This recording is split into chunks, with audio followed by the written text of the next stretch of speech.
gente, há 6 semanas a gente vem ouvindo aqui que a Bíblia não é um aglomerado de histórias aleatórias, histórias que trazem preceitos morais, mas que a Bíblia é, na verdade, um livro que conta uma única história, a verdadeira história do mundo todo. O primeiro capítulo dessa grande história foi intitulado de criação, e nós vimos como Deus criou todas as coisas absolutamente perfeitas. No segundo capítulo a gente percebeu como nós, a humanidade, por conta de uma desconexão de Deus, acabamos complicando o mundo que foi criado pelo Senhor. E então fome, miséria, desigualdade, brigas, divórcio, tudo isso surge como algo não idealizado por Deus, mas como fruto de uma desconexão do Senhor. O terceiro capítulo foi chamado de O Chamado, que é o movimento de Deus na implementação de um plano de resgate para mudar todas as coisas. Deus escolheu um povo e disse: eu vou usar esse povo como sal da terra, como luz do mundo, para influenciar e mudar toda a realidade sobre a terra. Mas esse povo falhou, e então Deus prometeu a Israel, o povo do Senhor, um descendente perfeito, Senhor Jesus, que entrou no mundo para morrer por nós numa cruz. É o que nós vimos no capítulo de número 4, quando a gente percebeu o clímax da história. Em Jesus, o Senhor Deus restaurou a autoridade sobre todas as coisas no céu e na terra, e nós não estamos mais à mercê de principados, de potestades. É o Senhor quem manda na história. Mas apesar disso, a bagunça ainda continua, e a gente vive os nossos dias ainda provando de fome, de miséria, de desigualdade. Por isso o Senhor chamou a sua igreja e nos deu a incumbência de arrumarmos todas as coisas que foram bagunçadas por nós. É a forma de Deus nos responsabilizar quanto àquilo que nós fizemos. E enquanto a gente trabalha, a gente também é alvo do trabalho de Deus, de transformação, e gradativamente, de glória em glória, nós vamos sendo transformados também. Hoje a gente vai concluir a nossa série conversando sobre o último capítulo. A gente vai perceber o que é que Deus fala a respeito do final de todas as coisas. Eu não sei se você é assim também como eu, mas eu gosto demais dos últimos capítulos. Quando eu leio um livro, eu sempre fico assim, esperando chegar o momento do último capítulo. Quando eu começo a assistir um filme, eu logo fico imaginando como é que vai ser o desfecho da história, porque é exatamente o final do livro, o final da história, que acabam lançando luz sobre toda a realidade vivida ao longo do curso da narrativa que a gente recebeu. A consumação, a restauração de todas as coisas. Sempre que a gente fala sobre o fim dos dias, o fim dos tempos, emergem inúmeras teorias a respeito do que vai acontecer. Eu tenho certeza que você já conhece pelo menos alguma dessas teorias. Uma delas é a chamada teoria do resfriamento da Terra. Essa teoria tem sido defendida pelo Dr. Michio Kaku, professor da Universidade de Nova York, e ele acredita que por conta do Big Bang, o universo ainda continua em expansão, e à medida em que os astros se expandem, eles vão ficando mais distantes um do outro. E isso tem acontecido entre a Terra e o Sol. Segundo esse pesquisador, vai chegar o momento em que a Terra vai ficar tão distante do Sol que ela vai ser resfriada, e ela vai ser congelada, e então nós todos um dia alcançaremos a extinção. Tem uma outra teoria, que é a teoria da explosão solar.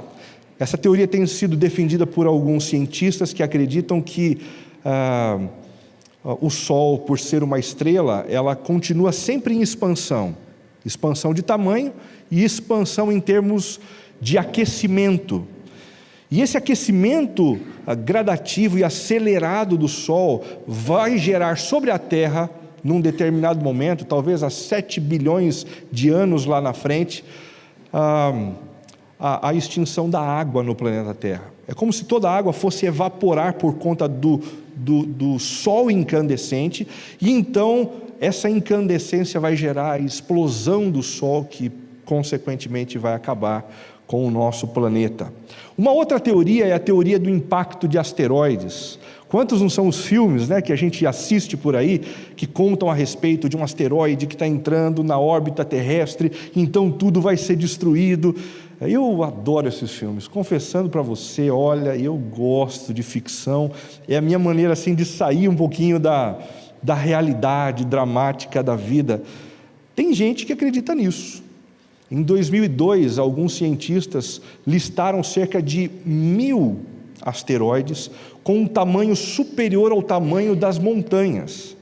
E montanha é algo grande, viu, gente? Nós não temos no Brasil montanhas, só para a gente ter uma ideia. É algo muito grande, muito gigantesco. Existem mais de 1.000 próximos à Terra, com possibilidade de entrarem em órbita terrestre e então travarem a extinção do planeta. Existem também aqueles que acreditam na teoria do vírus letal. Os cientistas estão mexendo tanto nessa história dos vírus, tentando reinventar e manipular vírus da poliomielite, ou então reinventar como aconteceu, por exemplo, agora em 2002, o vírus que dizimou cerca de 50 milhões de pessoas no início do século XX na Espanha.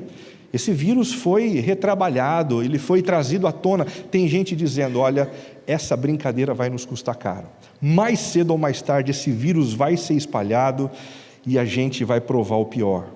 Tem também a teoria da guerra nuclear. À medida em que os anos vão passando, os governos por aí têm desenvolvido o potencial de bombas nucleares, né? A gente já viu na história Hiroshima e Nagasaki tendo um monte de vidas ceifadas por conta de uma bomba atômica. Hoje as bombas atômicas são muito mais avançadas, o poder de destruição delas é ainda mais violento.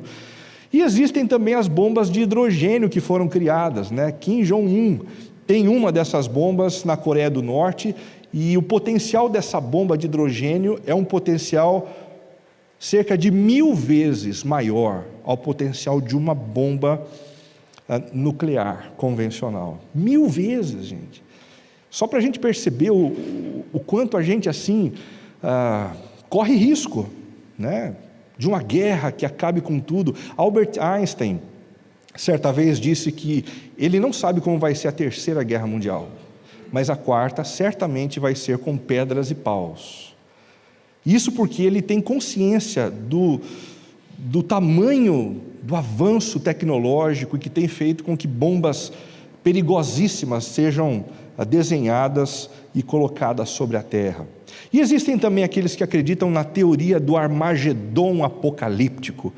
Existem filmes sobre isso. Alguns cristãos acreditam nessa teoria, que é a teoria de que a terra está indo de mal a pior. O mundo está piorando gradativamente, até que um dia todas as coisas vão acabar. E pouco antes de todas as coisas acabarem, os seres humanos que pertencem a Jesus vão ser arrebatados nos céus, e então fogo vai vir sobre a terra, e todas as coisas vão ser destruídas. Você certamente já ouviu algumas histórias a respeito dessa teoria, e é bom que a gente pontue que isso é uma teoria. Que isso é uma teoria baseada em alguns versículos bíblicos, aqui são poucos, viu?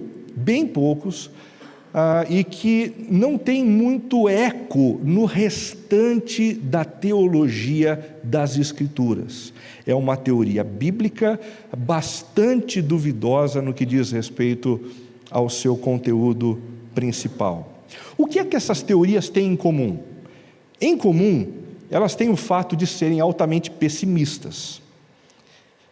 Para elas, o mundo sempre vai acabar em destruição. O último capítulo não é um capítulo de restauração, de beleza, de encanto, de alegria, mas vai ter um final infeliz.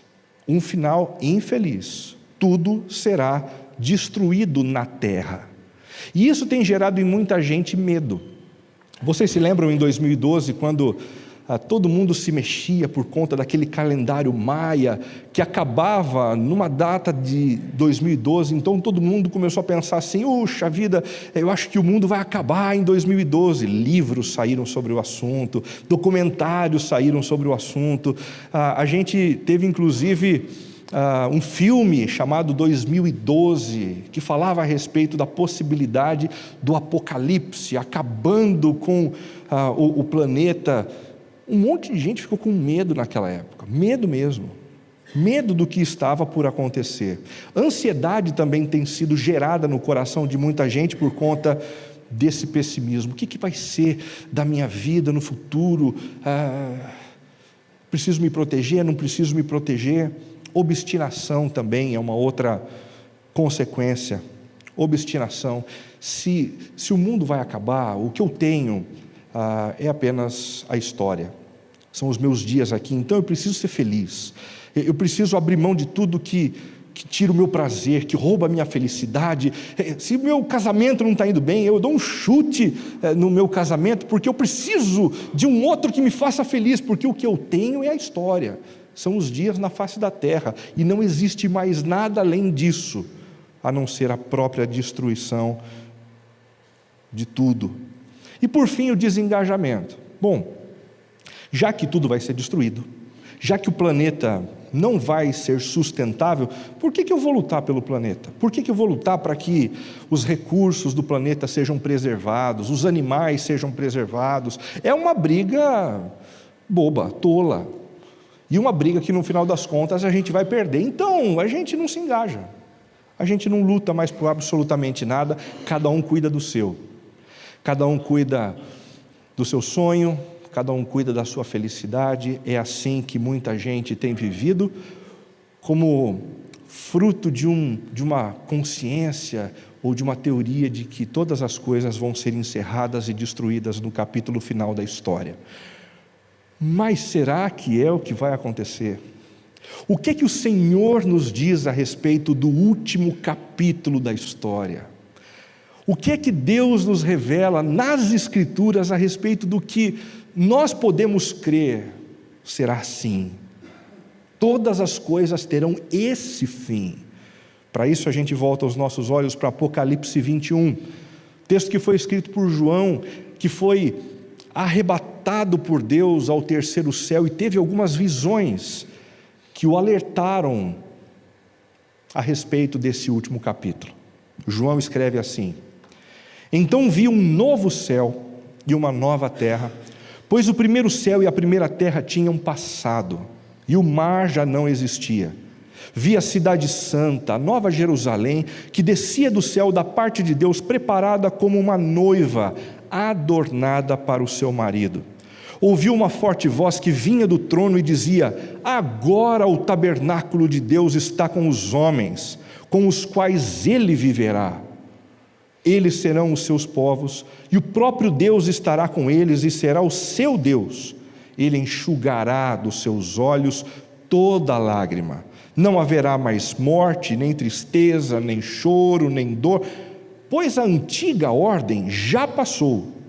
Aquele que estava sentado no trono disse: estou fazendo novas todas as coisas. E acrescentou: escreva isto, pois estas palavras são verdadeiras e dignas de confiança. Disse-me ainda: está feito. Eu sou o alfa e o ômega, o princípio e o fim. A quem tiver sede, darei de beber gratuitamente da fonte da água da vida. O vencedor herdará tudo isso, e eu serei seu Deus, e ele será meu filho. Mas os covardes, os incrédulos, os depravados, os assassinos, os que cometem imoralidade sexual, os que praticam feitiçaria, os idólatras e todos os mentirosos, o lugar deles será no lago de fogo que arde com enxofre, e esta é a segunda morte. Eu não sei se você concorda comigo de bate-pronto, mas essa não é uma notícia pessimista.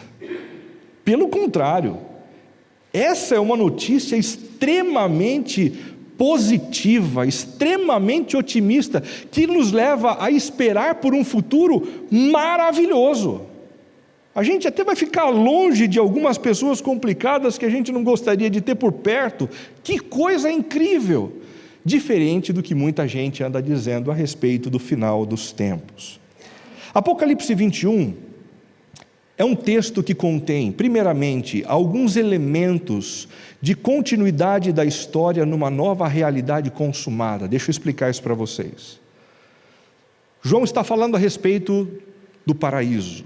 João está falando a respeito do último capítulo da história, da redenção de todas as coisas. E ele diz, nesse último capítulo, alguns elementos da antiga ordem da história estarão presentes. Por outro lado, ele também contém alguns elementos de descontinuidade da história numa nova realidade consumada, ou seja, existem alguns elementos da história que não estarão nesse capítulo, que não estarão presentes, e ainda bem que eles não estarão presentes. Isso nos gerará muita alegria e muita satisfação. E é com base nessa estrutura que eu quero conversar com vocês. Primeiramente, quais são os elementos de continuidade da história na realidade consumada?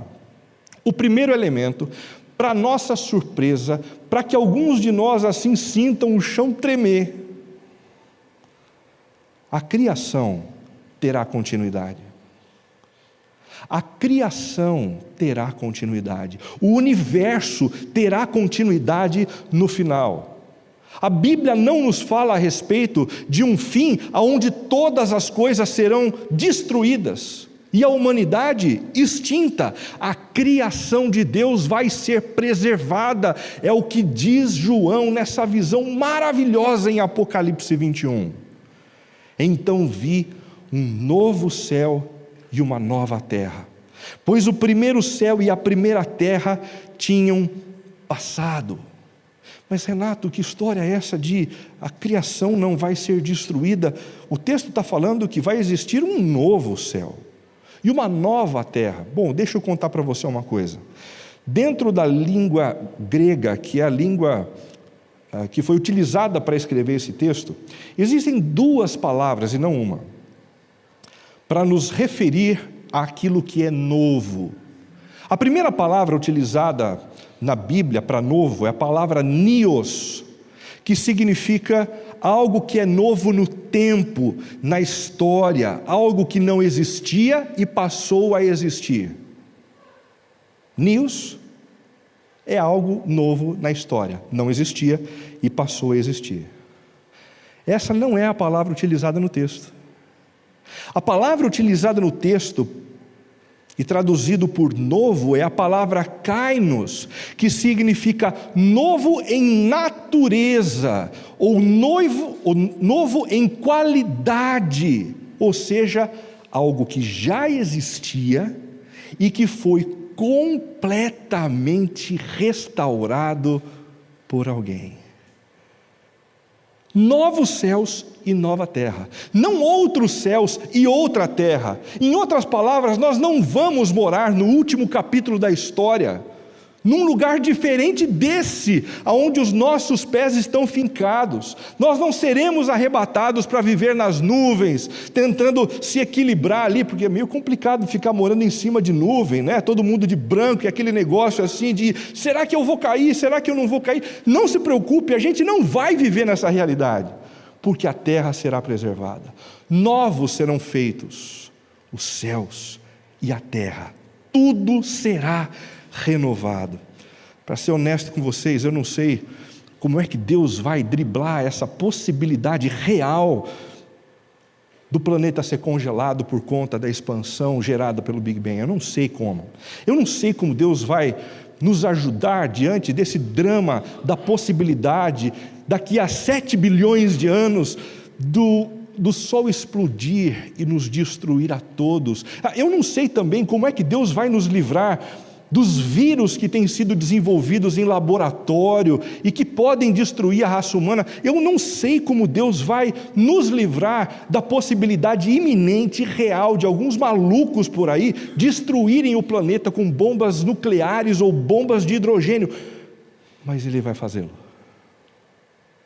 O final da história não é um final de destruição. O final da história, o último capítulo, é um capítulo de vitória, de realização e de conserto de todas as coisas que foram destruídas pelo pecado da humanidade. Eu vi novos céus e uma nova terra, pois o primeiro céu e a primeira terra tinham passado. Talvez alguns de vocês que conhecem um pouquinho mais da Bíblia estejam pensando: Renato, mas existem alguns textos que são muito complicados para a gente crer nessa perspectiva, não é verdade? Eu concordo com você, eu reconheço isso. Existem pelo menos 2 textos bíblicos que não se alinham muito bem com o que eu estou acabando de dizer para vocês.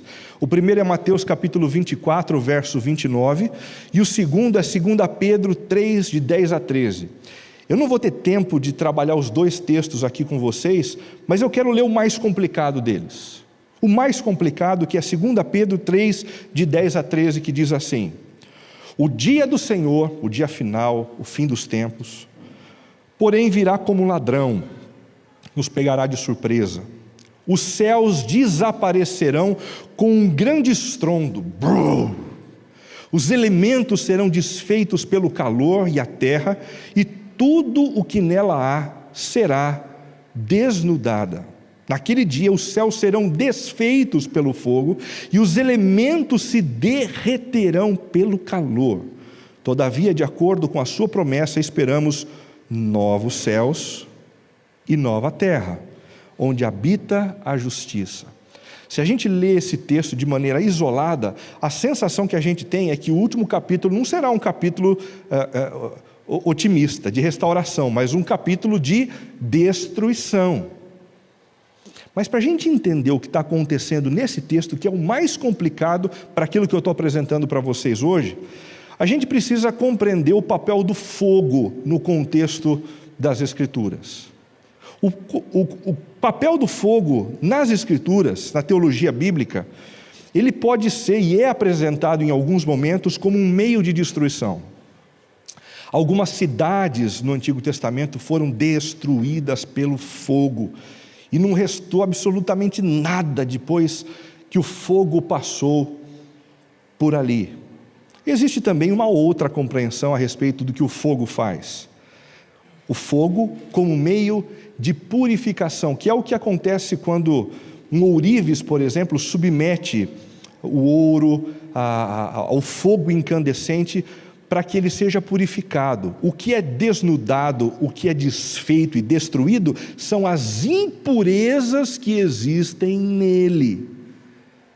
E eu acredito que é exatamente esse segunda forma de compreensão do fogo é que a gente tem em 2 Pedro. O fogo não é o fogo da destruição, mas é o fogo da purificação, para que então novos céus e nova terra sejam edificados. Quem concorda com essa perspectiva é o profeta bíblico Malaquias, no capítulo 3, 2 e 3, onde ele fala, a partir de um mesmo contexto, o contexto do fim dos tempos. Olha que interessante. Mas quem suportará o dia da sua vinda, o dia final, o dia que inaugura o último capítulo da história? Quem ficará de pé quando ele aparecer? Porque ele será como fogo do ourives e como o sabão do lavandeiro.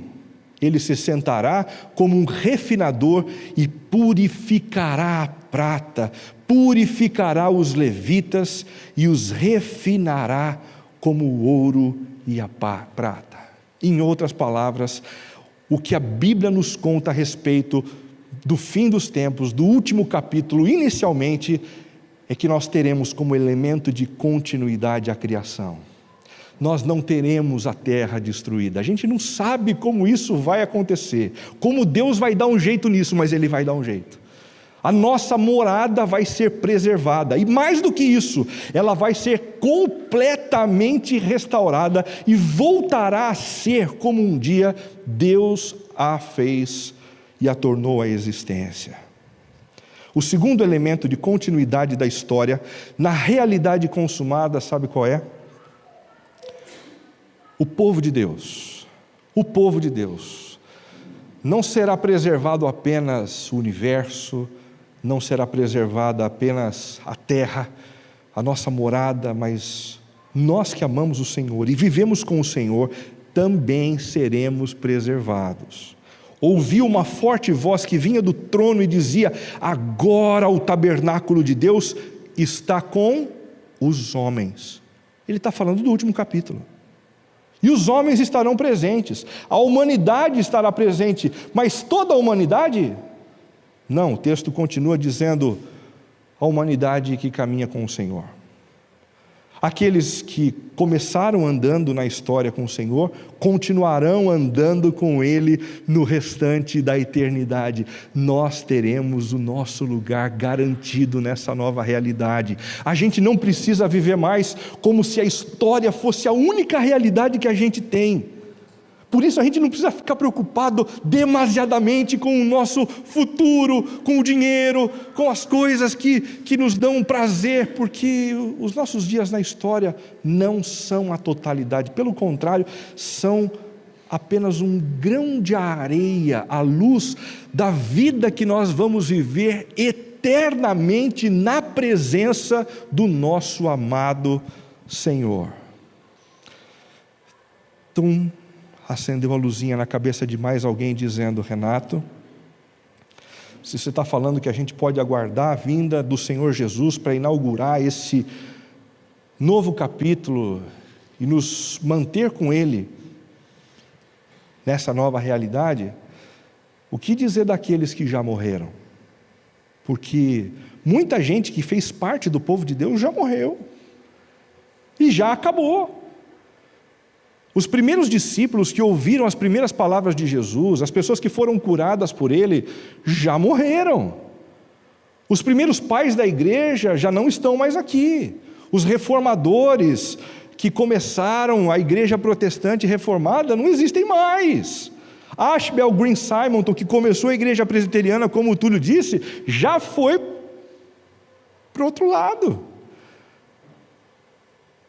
Para isso a gente precisa olhar para um texto de Tessalonicenses, capítulo 4, de 13 a 14. Esse texto nos alerta a respeito do que vai acontecer com aqueles que já partiram. Preste atenção. Irmãos, não queremos que vocês sejam ignorantes. Nós não queremos que vocês não saibam do que vai acontecer com eles. Não queremos que vocês sejam ignorantes quanto aos que dormem.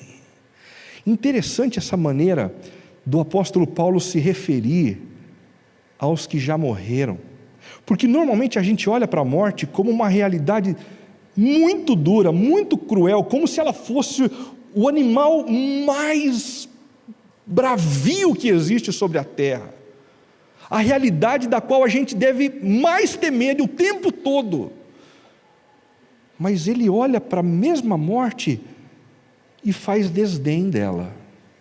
Ele diz que a morte é como um sono. A morte é como algo passageiro, que de uma hora para outra vai perder a sua força. Não queremos que vocês sejam ignorantes quanto aos que dormem, para que não se entristeçam como os outros que não têm esperança. Se cremos que Jesus morreu e ressurgiu, cremos também que Deus trará mediante Jesus e juntamente com Ele aqueles que dormem. Paulo está dizendo, para a esperança de vocês, para a alegria de vocês, não deixem de crer nisso. Aqueles que um dia morreram serão ressuscitados. Eles serão trazidos à vida novamente. Eles voltarão à existência. E aí a gente diz assim, mas como é que a gente pode crer num absurdo como esse? Eu não costumo ver pessoas ressuscitando da noite para o dia. A prova disso foi o que aconteceu com o nosso Senhor Jesus, que foi levado de maneira cruel para o madeiro, que teve a sua vida ceifada, o seu corpo rasgado, foi colocado numa tumba, mas 3 dias depois, ele ressurgiu dos mortos, mostrando que tem poder sobre o maior dos aguilhões, sobre o maior dos nossos inimigos, a própria morte. E se Ele ressuscitou dos mortos, a palavra dele sobre a ressurreição é válida. Todos um dia seremos ressuscitados pelo poder dele. Digo isso para que vocês tenham esperança. Ai, Dia dos Pais chega e a gente começa a lembrar dos nossos pais que já partiram. Como é bom passar por um Dia dos Pais, mas como é triste para alguns. Uma das grandes tristezas da minha vida, assim, é não ter o meu pai aqui nessa comunidade. Como eu me dava bem com o meu pai, como eu amava. E se tem uma pessoa que eu gostaria de ter por perto, e eu pudesse escolher só uma, eu escolheria o meu pai. O meu pai. Como ele me faz falta. Aí eu paro para ler um texto como esse, e o texto diz assim: eu digo isso, Renato, para que você possa ter esperança. A história do seu pai não chegou no último capítulo. Ele apenas dorme. Mas vai haver um momento em que ele será trazido da morte para a vida novamente. E como o pastor Túlio bem disse, vocês vão pescar juntos. Nem sei se ele vai gostar dessa história de pescar. Eu sou muito urbano e meu pai sempre foi muito urbano, mas o bom vai ser estar junto dele. Isso vai ser bom demais. Em 1 Coríntios, o mesmo apóstolo Paulo diz no capítulo 15: se Cristo não ressuscitou, é inútil a vossa pregação. Se vocês não creem na ressurreição, o que vocês estão fazendo dentro de uma comunidade cristã? O Jesus de vocês está morto. Se vocês não acreditam na ressurreição, vocês estão cantando canções cristãs, por quê? Vocês estão fazendo orações para Jesus, mas Jesus morreu. A nossa espiritualidade só faz sentido porque o nosso Deus não está morto. A diferença entre Jesus e todos os demais homens e mulheres bondosos que passaram na história é que todos os outros estão mortos, eles não nos escutam, eles dormem. Mas o nosso Senhor Jesus já ressurgiu dos mortos, e por isso Ele nos escuta, e por isso não é vã a nossa espiritualidade, a nossa pregação do Evangelho. Mas de fato Cristo ressuscitou dentre os mortos. Visto que a morte veio por meio de um só homem, também a ressurreição dos mortos veio por meio de um só homem. Pois da mesma forma como em Adão todos morreram, em Cristo, leia comigo, em Cristo todos serão vivificados. Mais uma vez, em Cristo todos serão vivificados. Todos serão vivificados. O que vai acontecer com esse povo que foi ressuscitado é uma outra história, a gente já conversa sobre isso, mas todos voltarão da morte para a vida. Qual o próximo elemento de continuidade da história na realidade humana? Primeiro, a criação. Segundo, o povo de Deus. E em terceiro lugar, a cultura humana. E aí a gente começa a sentir abalar assim o chão dos nossos pés, né? Porque tem muita gente que nunca imaginou esse negócio. Dá só uma olhadinha, que coisa maravilhosa a gente encontra no versículo 3. Agora, o tabernáculo de Deus está com os homens, com os quais Ele viverá. E eles serão os seus povos. Os seus povos. Ou seja, essa humanidade que viverá ao lado de Deus, não viverá achatada, usando as mesmas roupas, comendo a mesma comida, como se todo mundo fosse um robozinho. Não! Aquilo que nos distingue culturalmente será preservado. O brasileiro será visto como brasileiro. Argentino será visto como argentino. Venezuelano será visto como venezuelano. Americano será visto como americano. E Deus vai celebrar isso. Na hora de fazer festa, Ele não vai chamar os japoneses. Ele vai chamar os brasileiros, o pessoal do Brasil aí. A gente vai fazer uma festa nesse final de semana. Que tal? Vocês precisam organizar esse negócio. Não, na verdade, vocês animam a festa. Quem organiza são os japoneses, tá bom? A cultura vai ser preservada. A cultura vai ser preservada. Eles serão os seus povos. Isso nos mostra que nós não perderemos a nossa identidade, nós não vestiremos a mesma roupa, nós não falaremos apenas inglês, ou apenas o português. As nossas peculiaridades serão mantidas. Alguns cristãos têm muita dificuldade de acreditar nesse tipo de coisa, porque eles acreditam que cultura é sinônimo de pecado. Tudo que diz respeito à cultura é igual a pecado. E é exatamente por isso que eles acabam vivendo numa espécie de universo paralelo. Já percebeu? Tem cristão por aí que só ouve música gospel. Tem cristão por aí que só usa moda evangélica. Quando eu vejo essas placas de moda evangélica, eu tenho vontade de ter um surto psicótico. Tem cristão que só lê livro cristão, que só participa de festas religiosas da sua denominação. Como se tudo que tivesse contato com a cultura fosse mal. Olha, nem tudo que está na cultura é mal. Como funciona a composição da cultura humana? A cultura humana possui elementos que são neutros. Alguns não são nem bons nem maus, eles são elementos neutros, como por exemplo, a nossa língua. Não existe uma língua santa. A gente não vai precisar aprender inglês para conversar no céu. Vai ser mantida a língua de cada um. O português é bom, o francês é bom, o espanhol é bom, o francês também. Não tem nenhuma língua que seja, aos olhos de Deus, superior a outra. Música, da mesma forma. Não existe uma música de Deus e uma música de Satanás. Existe, no máximo, como dizem alguns amigos meus, música boa e música ruim, né? Um Fá sustenido cantado dentro de uma igreja é igual ao Fá sustenido fora de uma igreja. É simplesmente música. Festas não são necessariamente ruins. Alguns cristãos sempre acham que se existe um aglomerado de gente fazendo festa e sorrindo, é porque aquilo tem pecado. Para com esse negócio. Existem elementos neutros. Nem tudo o que é da cultura é mal. Mas na cultura também existem elementos pecaminosos, como por exemplo a imoralidade. E em algumas línguas existem alguns xingamentos que são imorais. Isso não estará no novo céu e na nova terra.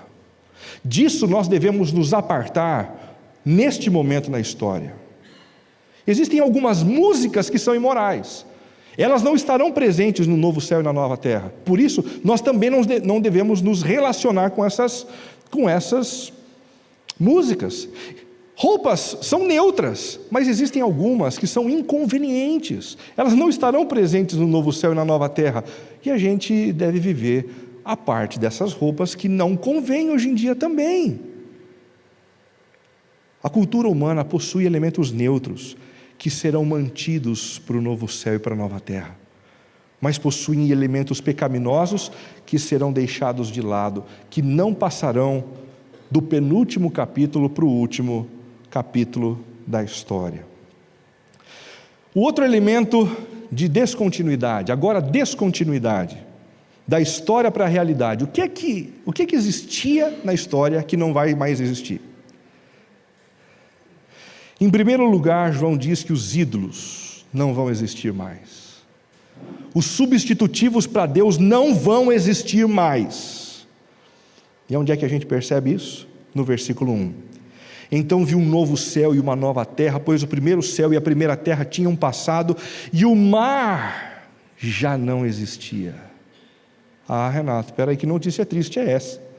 Deus vai arrancar o mar do último capítulo. Se tem uma das coisas que eu amo na história, é o mar. Não, espera aí, não se precipite, não tire conclusões antes da hora, porque o livro do Apocalipse, como a gente está vendo, é um livro simbólico, e a gente precisa entender o simbolismo que está por trás da letra, para a gente poder entender o que de fato a gente precisa entender. Para isso a gente precisa voltar os nossos olhos para o primeiro capítulo da Bíblia, versículo 2, que diz que o Espírito de Deus pairava sobre a face das águas. Vou repetir: o Espírito de Deus pairava sobre a face das águas. Na antiguidade existia um Deus que era adorado, o Deus das águas. O nome desse Deus era Ian. A gente não consegue perceber isso, mas os primeiros leitores de Gênesis 1:2 ficaram profundamente chocados quando o autor bíblico disse que o Espírito do Deus Altíssimo, Criador, é superior a esse Deus que é o Deus das águas, chamado de Ian. A gente percebe isso um pouquinho mais para frente no Salmo 29, que é aquele salmo que diz que a voz do Senhor é poderosa, a voz do Senhor é majestosa, a voz do Senhor quebra os cedros do Líbano, faz tremer o deserto, e ele diz também que a voz do Senhor é maior que o bramido das fortes águas. Em outras palavras, a voz do Senhor é maior do que essa divindade chamada de Ian. No Novo Testamento a gente tem algo muito parecido acontecendo, quando naquele episódio da tempestade que acometeu Jesus e os discípulos, eles estavam no meio do mar, e de repente tudo começou a virar. Eles ficaram desesperados, com medo de perderem a própria vida, e então se aproximaram de Jesus e disseram: Jesus, faz alguma coisa. E Jesus então se levanta, e segundo Mateus capítulo 8, ele repreende a força dos ventos e o mar. Essa expressão repreender é uma expressão que a gente encontra nos evangelhos para a repreensão de espíritos malignos. Um demônio foi repreendido, uma hoste maligna foi repreendida, e agora o texto bíblico usa a mesma palavra para se referir ao Deus do mar. É Jesus dizendo sobre Ian: você perdeu a sua força, cale-se, pare com essa bagunça, você não vai ceifar a vida de ninguém nesta tarde. Agora, a gente tem no livro do Apocalipse a menção de que o mar não vai mais existir. O que João está tentando dizer é algo que os pescadores sabem muito bem: Ian não vai mais existir. Os ídolos não existirão no último capítulo, eles serão destituídos, eles não terão lugar na história. Na nossa cultura, Ian tem um representante, e esse representante, chamado Iemanjá, também não estará presente no último capítulo da história.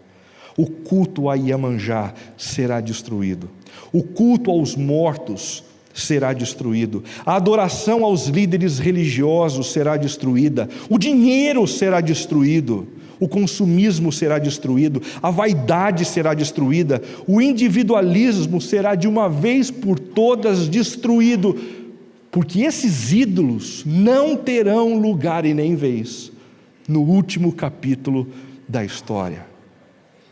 O segundo elemento de descontinuidade da história na realidade consumada é a corrupção estrutural. Tudo aquilo que a gente olha na cidade, a gente diz: puxa, como isso é ruim, a corrupção é ruim. Como a gente consegue imaginar que uma eleição no final do ano vai acabar com a corrupção do país? Isso é difícil. A gente fica muito desanimado com o que anda acontecendo no Brasil, o jeitinho brasileiro. Como é que a gente vai dar um jeito de acabar com essa coisa que detona a honra, a moral, a ética no nosso país? O senso de impunidade, a injustiça, a opressão, a exclusão, a fome. A cidade está cheia dessa realidade de opressão, de mal. Isso não vai existir no último capítulo. Isso vai cessar no capítulo anterior. A corrupção estrutural não será mantida. É o que diz o versículo 1. Vi a cidade santa. Vi a cidade perfeita. a nova Jerusalém. E percebam que descia do céu da parte de Deus, preparada como uma noiva adornada para o seu marido. Você percebeu o que o texto está dizendo? Não é a gente que vai subir para morar em cima das nuvens, tentando se equilibrar no meio da umidade, mas é a nova cidade, restaurada por Deus, é que vai descendo e que vai contagiando a história de tal forma que todo o universo será completamente restaurado pelo nosso Criador. Que notícia maravilhosa! É exatamente por isso que Jesus certa vez disse para os discípulos dele: quando vocês orarem, entrem no quarto de vocês e digam assim: venha a nós o teu reino.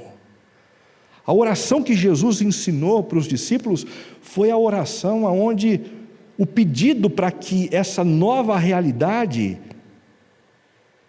chegue o mais rápido possível. Venha o teu reino e destrói essas estruturas corrompidas do nosso mundo. O terceiro elemento de descontinuidade da história na realidade consumada, sabe qual é? A religião. Aí alguns já começam a dizer assim: não é possível, não vai ter mais religião? Não vai ter. Sinto muito, tem gente que gosta demais de religião. Tem gente que gosta mais de religião do que de Deus. Tem gente que vive atrás da religião e nem se lembra de Deus. Desculpa te frustrar, no novo céu e na nova terra só vai ter o Deus Criador, mas a religião não vai existir mais. Ouviu uma forte voz que vinha do trono e dizia: agora o tabernáculo de Deus está com os homens, com os quais ele viverá. A religião foi essa realidade humana, criada com o intuito de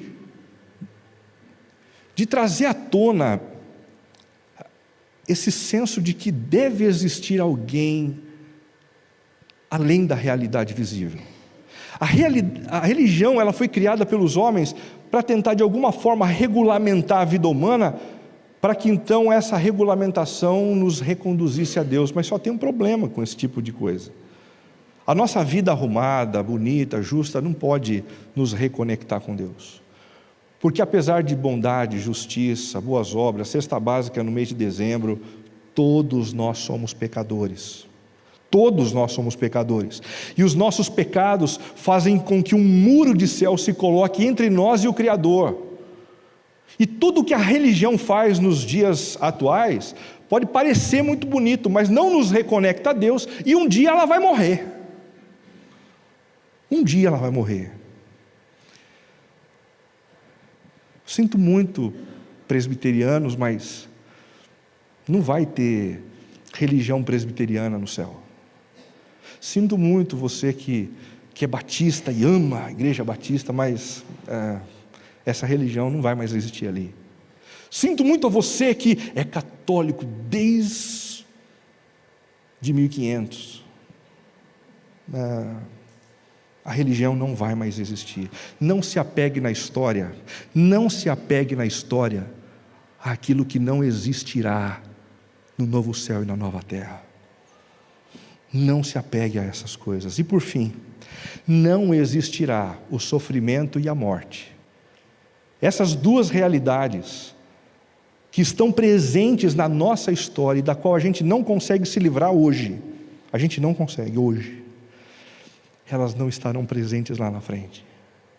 Isso é maravilhoso. A descrição que a gente tem no versículo 4 é uma das mais belas e reconfortantes para o nosso coração. Ele enxugará dos seus olhos toda lágrima. Eu sempre me surpreendo quando eu olho para as Escrituras, percebendo o quanto Deus se preocupa com as nossas lágrimas. Você já viu isso? Tem um salmo que diz que o nosso Deus funciona como um colecionador de lágrimas. Ele não permite que as nossas lágrimas toquem o chão sem antes pegá-las.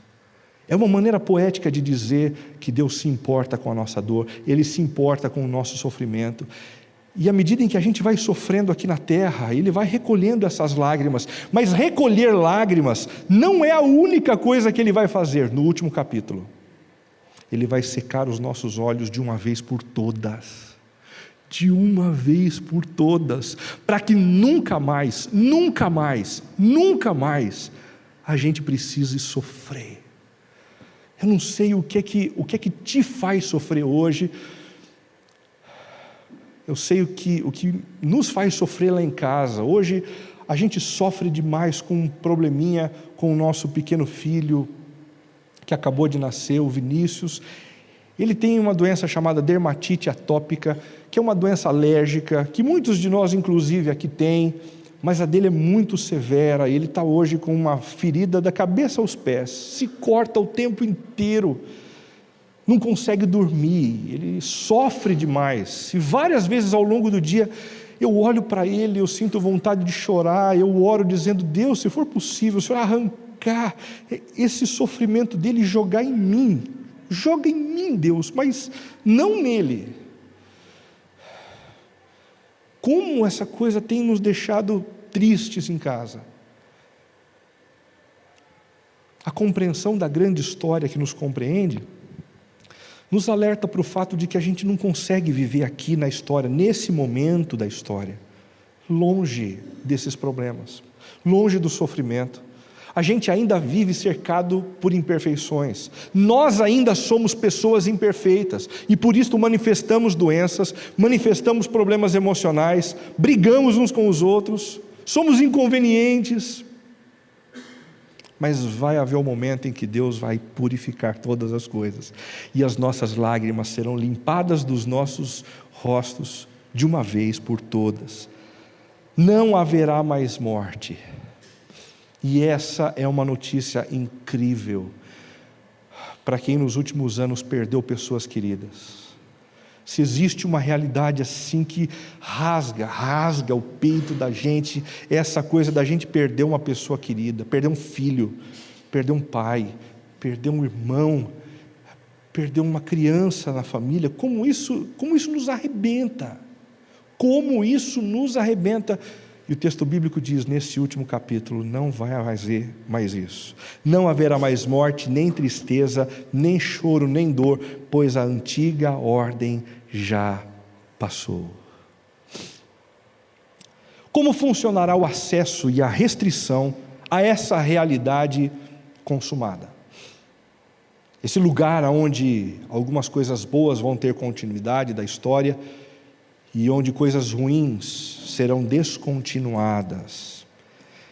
Bom, o acesso pode ser garantido mediante a rendição ao nome de Jesus. À medida em que a gente reconhece na história que Jesus é o Deus encarnado que entrou na história para nos reconectar com Ele, pagando os nossos pecados, esse acesso é garantido. A quem tiver sede, darei de beber gratuitamente. Olha que palavra incrível. Não é pelos nossos méritos, não é pela nossa bondade, não é pela nossa justiça, mas é de graça, de graça. Basta a gente ter sede, se aproximar de Jesus e dizer: eu quero. Darei de beber gratuitamente da fonte da água da vida. Vocês se lembram de uma história em João capítulo 4, no momento em que Jesus estava conversando com uma mulher samaritana, e essa mulher samaritana ouve de Jesus o pedido para ter água, e Jesus a surpreende dizendo: se eu der para você a água que eu tenho para te dar, você nunca mais terá sede. Esse texto de Apocalipse é uma lembrança do que Jesus disse àquela mulher, mostrando para a gente que o acesso a essa nova realidade, a esse paraíso, é um acesso que nos é dado gratuitamente mediante Jesus. A pergunta é: você já se apropriou do seu ticket de entrada? Porque uma coisa é a gente ouvir a respeito de Jesus, uma coisa é a gente administrar uma relação paralela com Jesus, conhecendo a espiritualidade, lendo de vez em quando a Bíblia, aceitando participar de uma comunidade cristã, outra bem diferente. É a gente simplesmente cair de joelhos diante de Jesus para reconhecer que Ele é o Deus da minha vida. Esse é o passo. Esse é o passo necessário para que a gente garanta o nosso acesso gratuito à nova realidade. E a restrição? A restrição pode ser garantida mediante a negação do nome de Jesus. Basta que a gente não se renda, basta que a gente não se curve, basta que a gente continue frequentando uma igreja como um observador. Isso não é uma crítica a você que tem se aproximado da igreja como um observador. Pelo contrário, me entenda. Esse é o primeiro passo.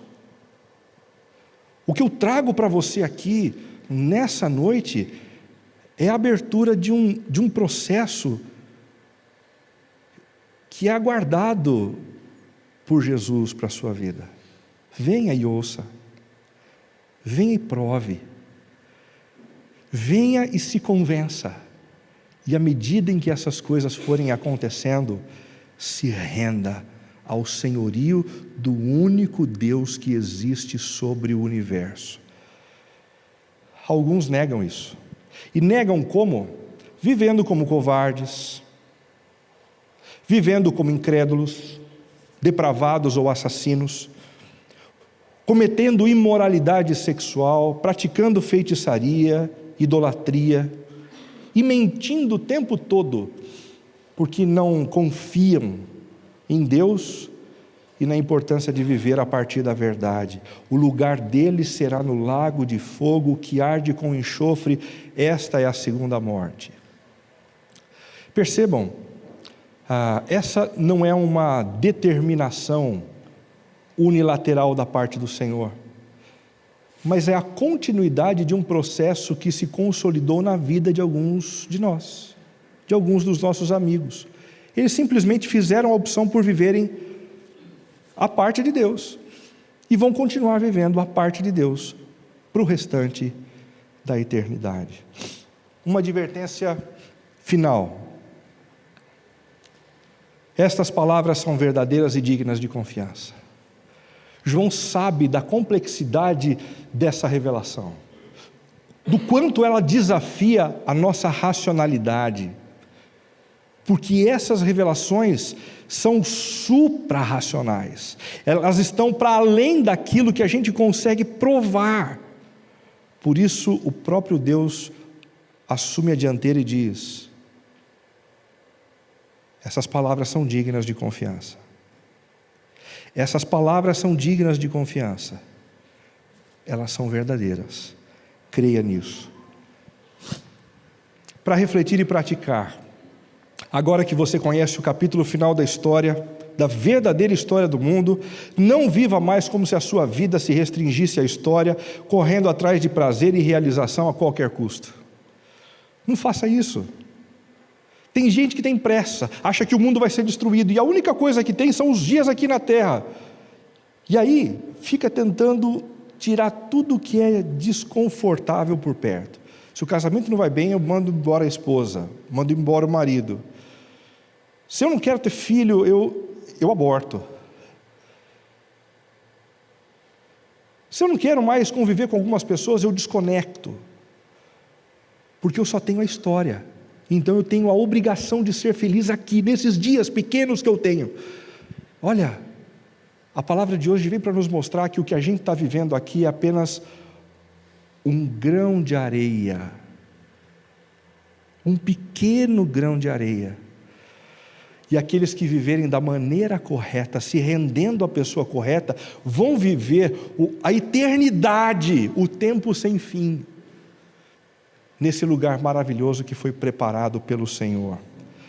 Não se deixe paralisar pela perda de pessoas queridas, nem se precipite em avaliar o destino eterno delas pela vida que tiveram. Algumas pessoas, quando perdem parentes muito queridos, elas travam na vida.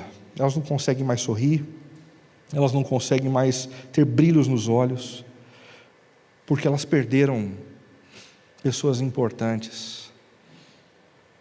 O apóstolo Paulo veio para a gente hoje e disse assim: viu? Eles dormem. Eles dormem. Ao ressuscitar dos mortos, Jesus mostrou que a morte não é mais essa realidade última e final. Ela não é um bicho tão complicado quanto a gente imagina. Não se deixe paralisar.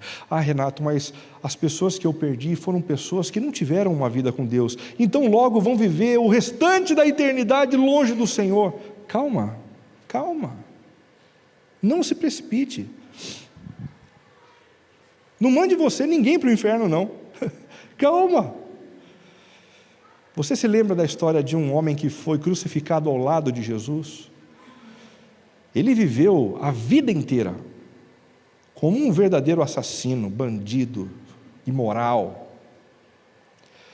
E se qualquer pessoa que o conheceu em vida fosse perguntada sobre o destino eterno dele, todos diriam sem erro: não, esse sujeito viveu longe do Senhor o restante da eternidade, porque olha, esse cara não merecia absolutamente nada. Mas essas mesmas pessoas não tiveram acesso ao que aconteceu no último instante da morte, da vida dele, quando ele olhou para o lado e se conectou com Jesus, pediu para ter parte com Jesus, e Jesus olha para ele e diz: ó, meu amigo, se é o que você está pedindo, se essa é a tua sede, eu quero te dizer uma coisa: hoje mesmo você estará comigo no paraíso. A gente não sabe do último momento da vida de ninguém, por isso não se desespere, não se desespere. Creia simplesmente no Deus que nos surpreende o tempo todo. Não se ocupe também demasiadamente com aquilo que é passageiro, antes engaje-se na construção da nova realidade que será consumada pelo Senhor. Tem tanta coisa que a gente precisa fazer, porque nós estamos hoje no momento da história em que nós fomos responsabilizados para consertar o mundo. A gente precisa trabalhar, os professores precisam trabalhar, os engenheiros precisam trabalhar, os biólogos precisam trabalhar, sempre visando a restauração de todas as coisas. Não se apegue àquilo que é bobo, passageiro e efêmero. Deus vai restaurar todas as coisas. Eu vi novos céus e nova terra, pois o antigo céu e a antiga terra já haviam passado.